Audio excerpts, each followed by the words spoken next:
नमस्कार नाशिककर. गोदावरी नदीच्या काठी असलेल्या या मंदिरामध्ये एक छोटी गुफा आहे आणि त्या गुफेमध्ये गेल्यावर इतकी शांतता आणि गारवा जाणवतो की क्षणभर बाहेरचं सगळं विसरून जावं. आजकाल अशी ठिकाणं खूप कमी पाहायला मिळतात. हे आहे कोठुरे गावातील प्राचीन बाणेश्वर महादेव मंदिर.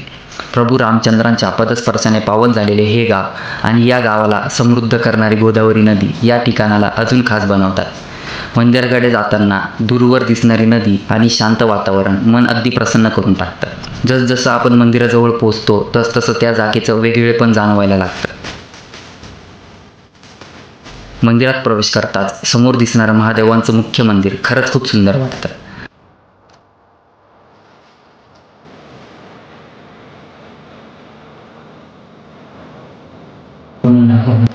नाशिकमध्ये असं एक मंदिर आहे जिथे एक महादेवांची एक छोटीशी शिवलिंग आहे. ती गुफा मी तुम्हाला दाखवतो. ही गुफा आहे ती तुम्हाला दाखवू शकतो. त्यामध्ये मी दाखवतो. आणि इथली ती छोटीशी गुफा या मंदिराचं सर्वात खास आकर्षक आहे. त्या गुफेमध्ये गेल्यावर फक्त शांतता, गार हवा आणि भक्तिमय वातावरण.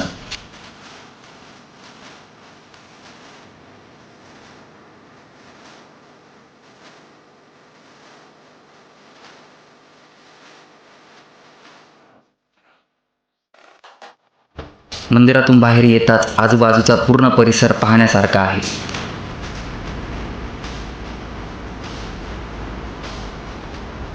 जगदंबा माता मंदिर, लक्ष्मी नारायण मंदिर, सूर्यनारायण मंदिर, श्री गुरुदेव दत्त मंदिर, श्री त्र्यंबकेश्वर मंदिर आणि मारुतीरायाचं मंदिर एकाच परिसरात इतकी सुंदर मंदिरे पाहून मन भरून येतं.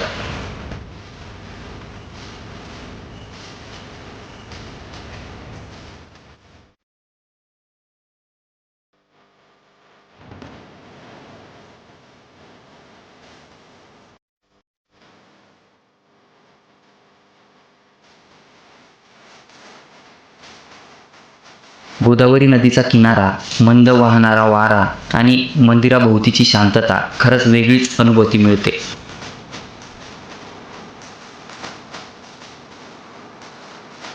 अशी ठिकाणं फक्त पाहायची नसतात तर ती अनुभवायची असतात. तुम्ही कधी भेट दिली आहे का या मंदिराला? कमेंटमध्ये नक्की सांगा. हर हर महादेव.